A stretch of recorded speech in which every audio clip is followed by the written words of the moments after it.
With the first pick in the 2014 NBA Draft, Andrew Wiggins. With the third pick, Joel Embiid. Before we continue tonight, I want to take a moment to recognize Baylor center Isaiah Austin. Blocked by Austin, the Big 12 leader in block shots. Austin's going to have a chance to be really special.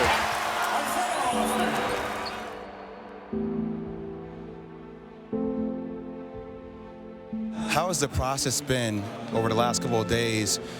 It's been the toughest week of my life. For most players, the NBA draft represents the beginning.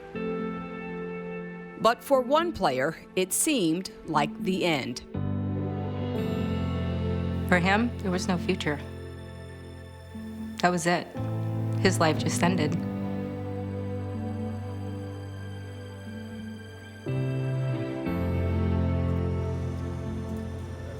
Now, 5 years later, Isaiah Austin is proving just how far he is willing to go and the risk he is willing to take for a chance to write his own ending. The risk is he could die playing. Why not do something else? This is what I love doing, you know? I wouldn't want to wake up every morning doing something that I don't love.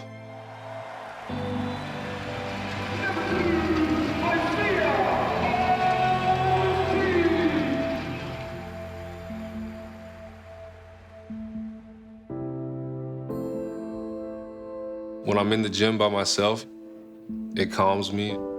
It calms my mind. For me, it's kind of like, you know, a little bit of meditation, you know, but at the same time, I love every aspect of basketball.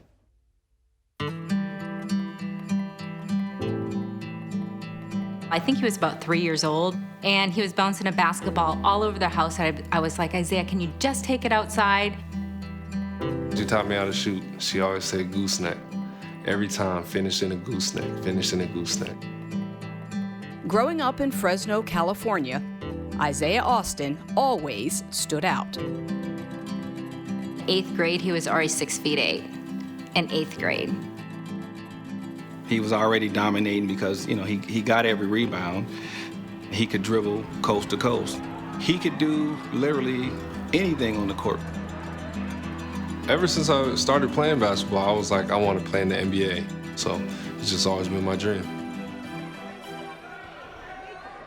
But when Isaiah was 13, that dream nearly came to an end.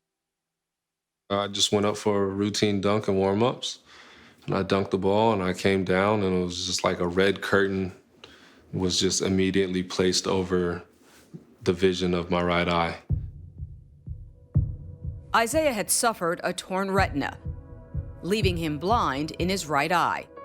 Despite multiple surgeries, it eventually had to be replaced with a prosthetic. After I lost vision in my eye, I have no depth perception, so I can't really tell how far people are away from me or how far the basket is away from me. So all of my shooting is, I would say, 100% muscle memory. See this? That's surgery. We built a basketball court outside our house, and he would spend hours and hours just shooting. Oh, you gotta make it, though. You gotta make it. I got accustomed to trying to drive left, and I just knew that I had to work harder at certain things to be able to help me on the court. That work paid off. As a high schooler playing outside Dallas, Isaiah dominated. By the end of his senior year in 2012, he was nearly 7 feet tall, a McDonald's All-American, and the number 3 ranked high school basketball player in the nation. Top programs came calling. Baylor was the school that I wanted to go to, and they were right down the street. I had high expectations for myself. I was Baylor's highest ranked player ever to go to Baylor.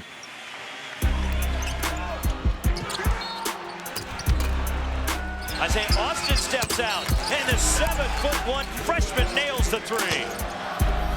He was somebody that could get on a roll where he could hit 2 or 3 threes in a row. And defensively, he was always somebody that altered shots, blocked shots. Blocked by Austin. Blocked by Austin. And when he did that, you're like, wow, the sky's the limit for him. Stuffed by Austin. His sophomore year, Isaiah led the Big 12 in blocks and helped Baylor reach the Sweet 16. In April of 2014, he declared for the NBA draft and was projected by many to be a first-round pick.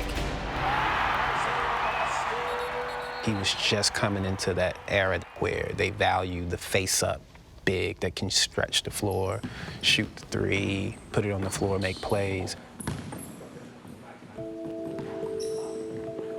Houston was big on him. The Celtics were big on him. The Clippers. I thought my dream was gonna come true. I was gonna hear my name called, and I was gonna walk across the stage and put on a team hat.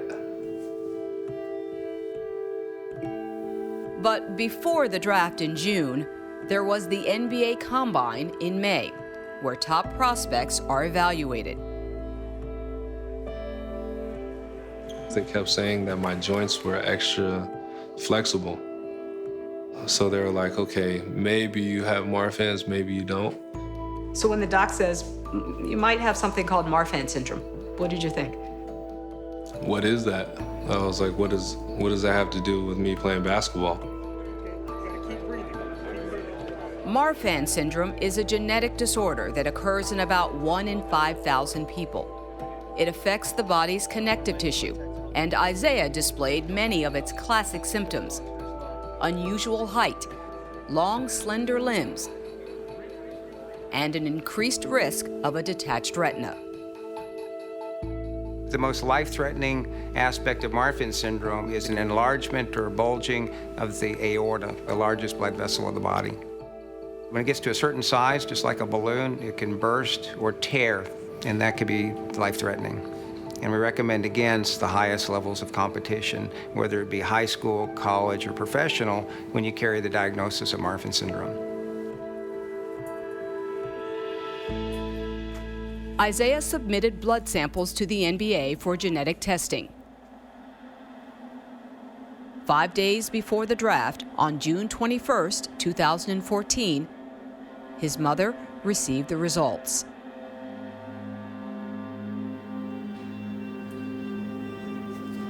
I just remember opening the door to the house. My mom's eyes were filled with tears.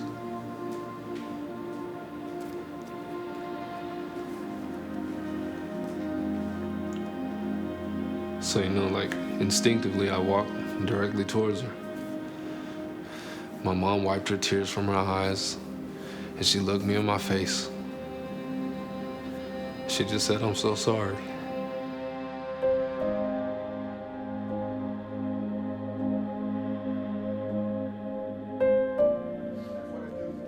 The NBA doctor called me and said he tested positive for Marfan syndrome, and that their advice was for him to never play basketball again.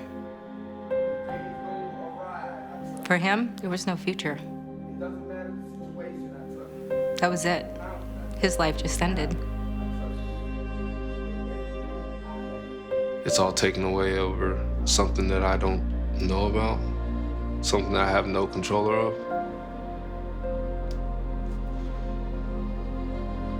So this is just unfair.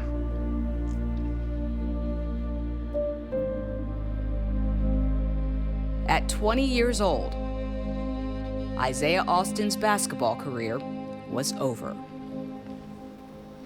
Roll camera, eh? He was lost. Rolling. He had not prepared himself to do anything other than be a basketball player at this point. The draft is 4 days away, and I had a dream that my name was gonna be called. But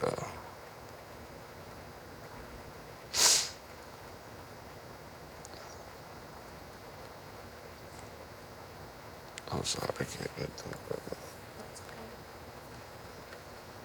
I just remember Adam Silver contacting us and saying that he wishes I still attended the draft.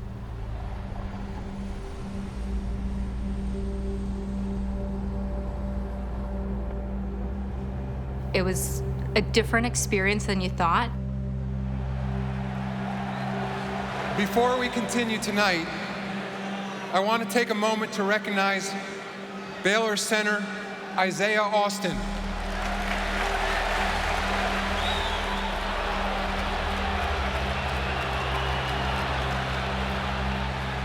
With the next pick in the 2014 NBA Draft, the NBA selects Isaiah Austin from Baylor University.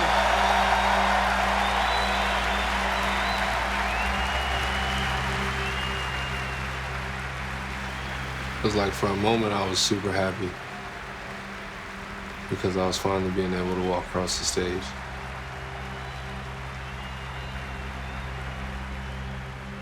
But then once I got to the end of the stage, you know, that's when it kind of hit me like, I'm really not gonna be playing basketball in the NBA. What's the next step for Isaiah Austin? I'm gonna dream again. I'm gonna go around, I'm gonna share my story with as many people as I can. I was lying to people, telling people that I was fine when I really wasn't. Isaiah, give us an update on your status, how you're feeling, and what's next for you. Well, right now it's nothing but joy in my heart. I wasn't telling people that I was depressed. You know, I wasn't telling people that I was crying every night. How dark did things get for you? As dark as they can get.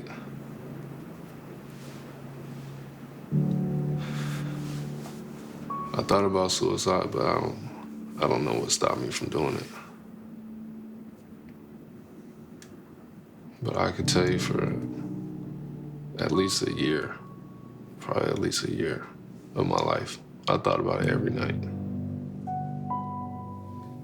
I said, you know what, Isaiah, just be thankful you're alive. And he told me, just because I'm alive doesn't mean I'm living, Mom.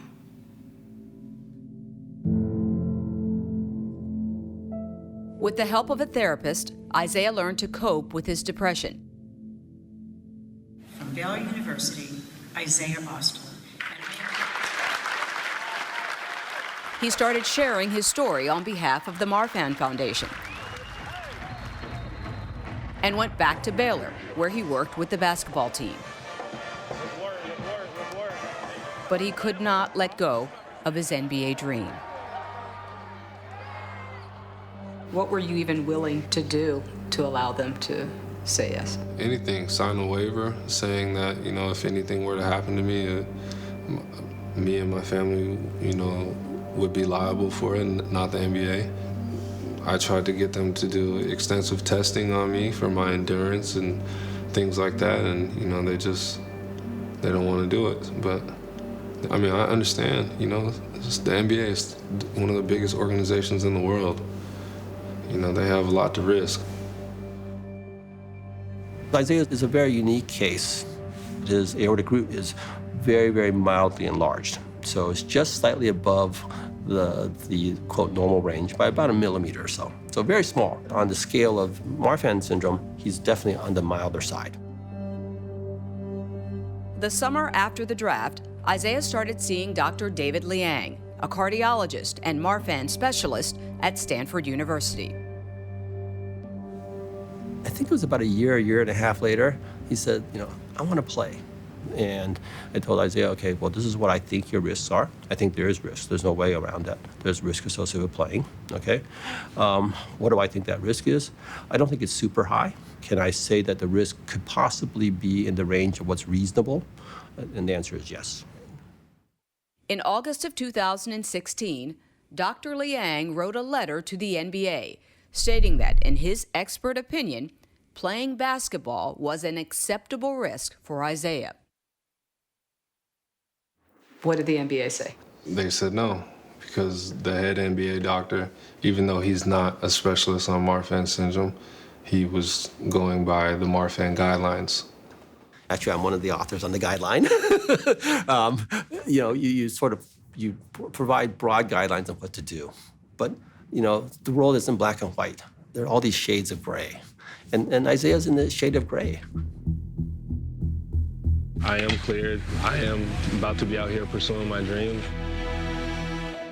It was like we're back in it again. It's just so surreal to me. It's like I'm really here.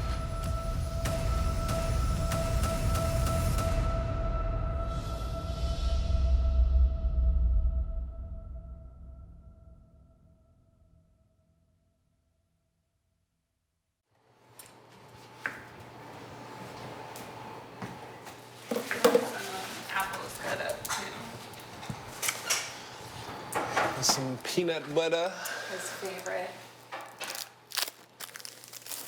I didn't know anything about Isaiah when I met Isaiah. I didn't know that he played basketball. I didn't know that he had got drafted. I had no idea about Marfan syndrome or that he was blind in the eye. Then he started giving me his backstory on him, and I was like, oh my goodness. See this? That's surgery. The NBA selects Isaiah Austin. That's a lot of stuff for one person to go through. Isaiah Austin was 22 years old when he started dating Alexa Fogel and had been away from competitive basketball for more than a year. But in August of 2016, his doctor wrote a letter to the NBA saying it was an acceptable risk for Isaiah to play again. I actually went with Isaiah to see the cardiologist up in New York who does most of the screening for NBA, and we sat down and we talked it over. And we weren't able to convince him that this fell in the range of reasonable risk. At this point, I had to tell him, Isaiah, we have to go at this thing as if the international world is your NBA. We got a lot of no's from different countries. We were telling him that, everything is legit, but of course, most teams were like, well, how come he's not going to the NBA? Because they said no. My list was cut down to one team, basically. That team was the Serbian club KKFMP in Europe's Adriatic Basketball League. So on January 15, 2017, at 23 years old, Isaiah made his professional debut. It was like a dream come true. It was magical. I was just out there floating. Back where I belong. Am I afraid? I think we're all kind of afraid, but I'd rather have him be happy than sad. I haven't experienced any shortness of breath. I haven't passed out on the court. I haven't fainted. I haven't felt my heart skip a beat or anything like that, ever. So why would I worry about it? We've really recommended against the level of physical activity that Isaiah is doing. But his aorta's been stable, he's chosen to participate, and if you say, well, does that mean that's safe? Well, we don't really know that answer. But now Isaiah has more than just himself to worry about. On May 9th, 2017, Isaiah and his girlfriend Alexa welcomed their son, Ezekiel, into the world. He was just infatuated. He was staring at him, holding him in one arm, that's his little twin. If Isaiah was ever meant to do something that wasn't basketball, it was to be a dad. Yeah. Did your thought process change at all once you had Zeke? That you thought, now with him, maybe I shouldn't be taking this risk? A little bit. My life revolves around him now. Dunk it. Yeah, you gotta dunk it hard. Look. Boom. Come on. Even though I'm playing and they're saying that it's a risk, at the same time I'm playing, to secure a future for him. You had no concerns? No, this has never bothered him a day in his life. If he has faith in his body, then I have faith in his body.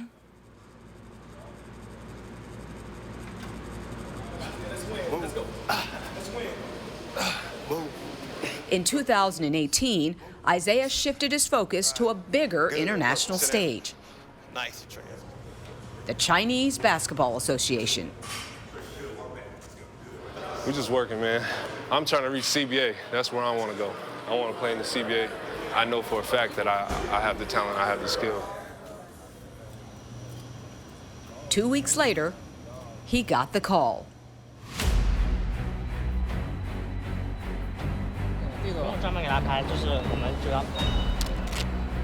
From the Nanjing Monkey King of the CBA.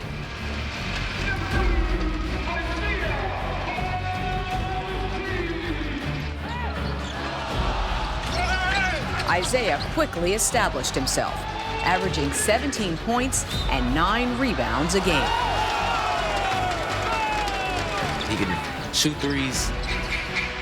He can block shots. He should be in the NBA right now. He's a good player. He belongs.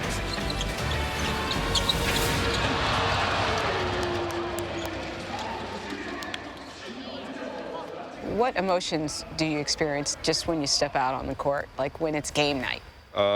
It's just so surreal to me, you know? It's like I'm really here. When I hear my name called, it's like a sigh of relief, like I'm a second chance of life.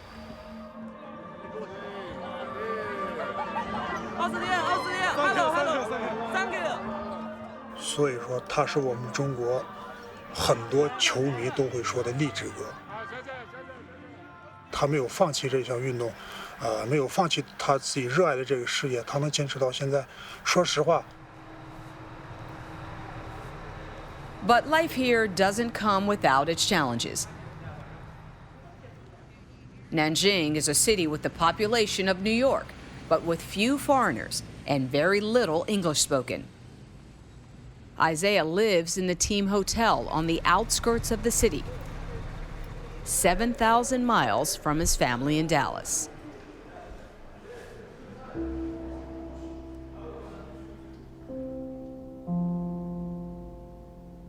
I wake up early as I possibly can, try to talk to my family as much as I can. I'm 16 hours ahead of them, so my morning time is like right before my son goes to sleep. Hi. You go night-night? Night-night. Say love you. Say love you. Zeke. 9:30, I'll go to practice.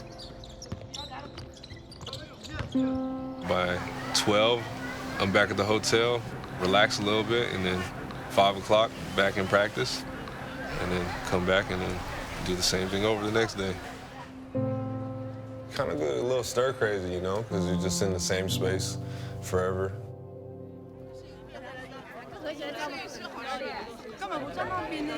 On the days he does venture downtown, the attention can be overwhelming. So is this normal? Yeah, this is normal. This is completely normal. People walk up to me, they'll ask for selfies. They're being polite right now. They're just taking pictures from afar, but you know, this is very normal. Do you still think about the NBA? All the time.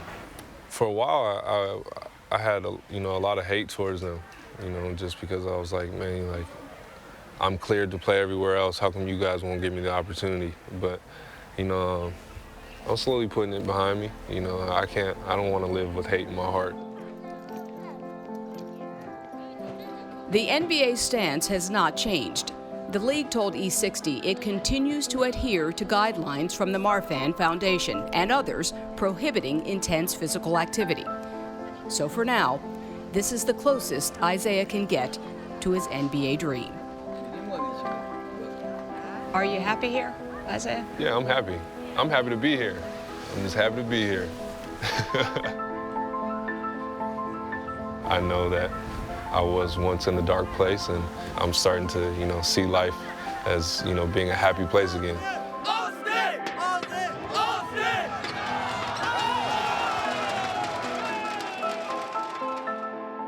I think being a professional basketball player in China is just the same as playing in the NBA for me.